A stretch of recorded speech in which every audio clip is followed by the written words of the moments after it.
తిండి, పిండి గురించి మరిన్ని సంగతులు.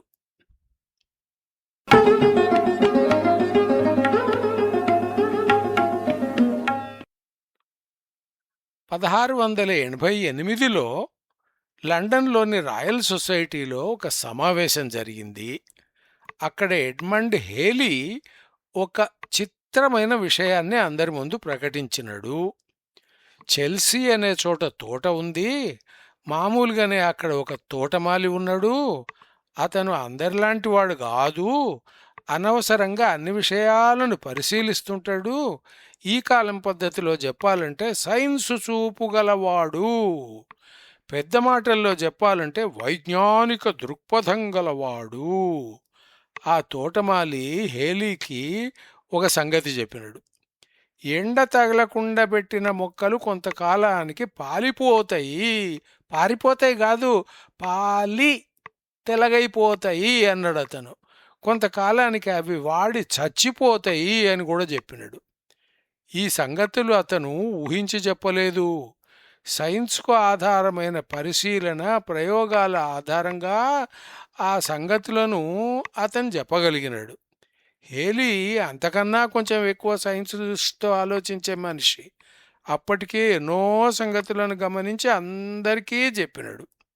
తోటమాలి చెప్పిన సంగతి అతనికి సత్యంగా తోచింది. దాన్ని అతను కూడా తప్పకుండా పరిశీలించుంటాడు. అప్పుడు అతనికి ధైర్యం కలిగింది. వెజిటబుల్ లైఫ్ అంటే మొక్కలు, అది కొనసాగాలంటే మొక్కలకు ఎండ తగిలేటట్టు ఏర్పాటు చేయాలి అని అతను ధైర్యంగా రాయల్ సొసైటీలో ప్రకటించినాడు. ఎడ్మండ్ హేలీ అనే పేరు కొంతమంది కన్నా తెలిసుంటుంది. ఆయన ఖగోళ శాస్త్రం అంటే ఆకాశంలోని అంతరిక్షంలోని సంగతులను గురించి పరిశీలించేవాడు. అతను వచ్చి మొక్కల గురించి ఒక సంగతి చెప్తే ఎవరన్నా వింటారా? మనిషి ఎప్పుడు ఒకే రకంగా ఉంటాడు. నాటికి నేటికి మనిషి తీరులో తేడా రాలేదు.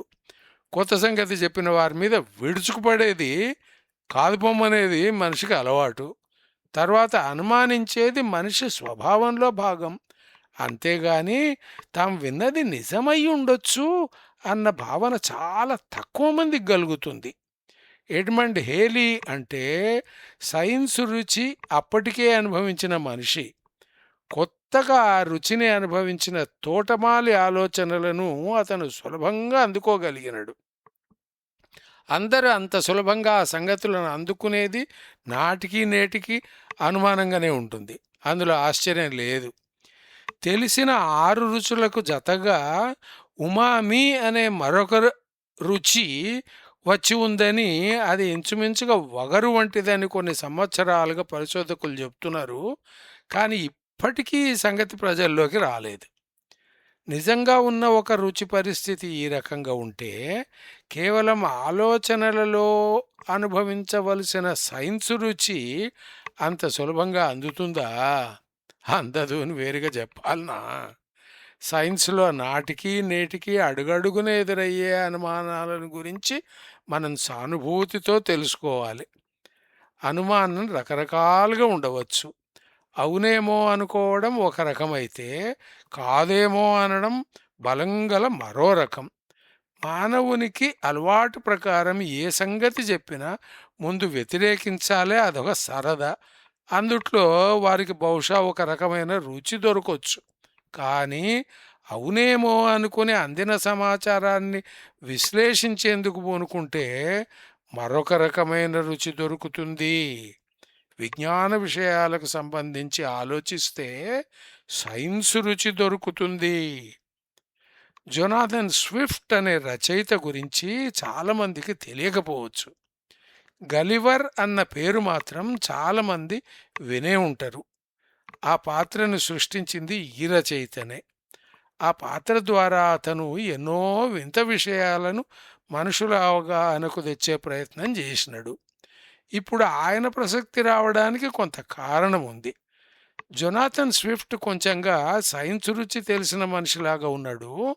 అతను కొంటె మాటలతో తన రచనలను సాగిస్తాడు. దాన్ని పెద్ద భాషలో చెప్పాలంటే వ్యంగ్య రచయిత అంటారు. 1726లో అతను ఒక పుస్తకం రాసినాడు. అందుట్లో దోసకాయలో నుంచి ఎండను బయటికి లాగే ప్రయత్నం జరుగుతున్నది అని అతను వ్యంగ్యంగా రాసినాడు.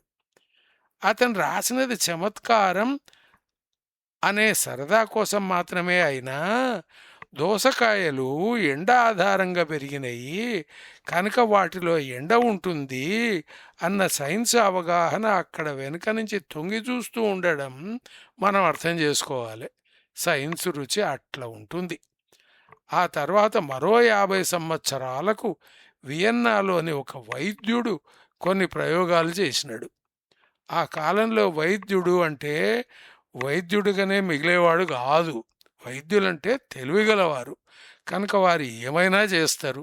ఎన్నో రకాల ప్రయోగాలు కనీసం కాలక్షేపం కొరకైనా చేస్తారు. ఆ వైద్యుని పేరు ఇంజన్ హౌస్.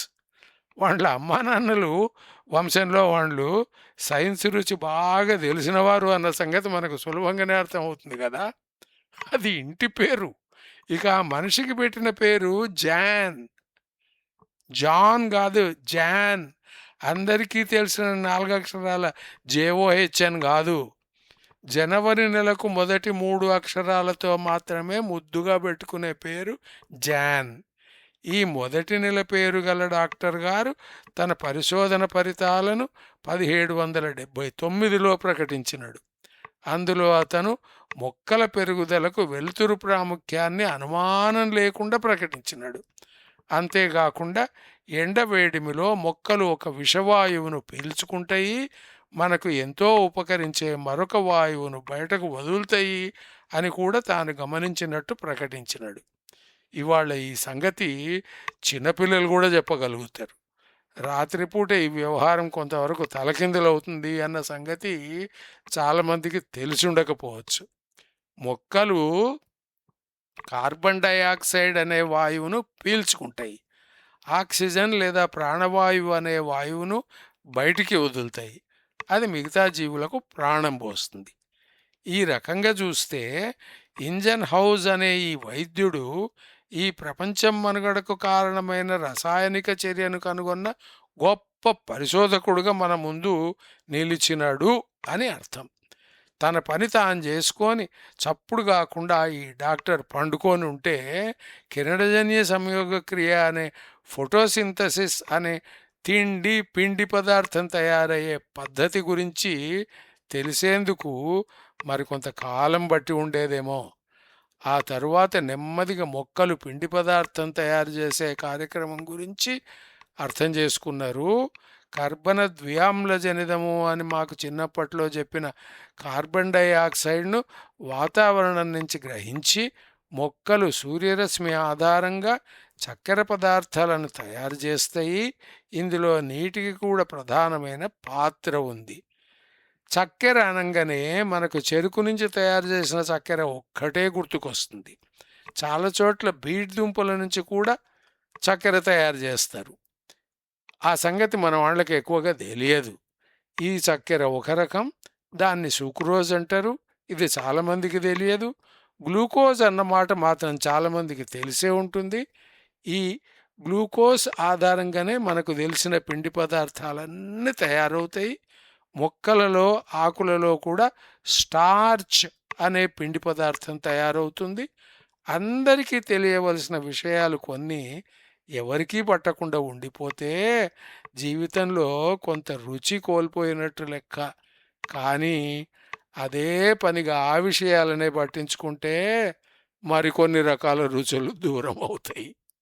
పాట విన్నట్టే, సినిమా చూసినట్టే, మిగతా సరదాలన్నింటిని పట్టించుకున్నట్టే అప్పుడప్పుడు సైన్స్ గురించి కూడా పట్టించుకుంటే జీవితంలో పస పెరుగుతుంది.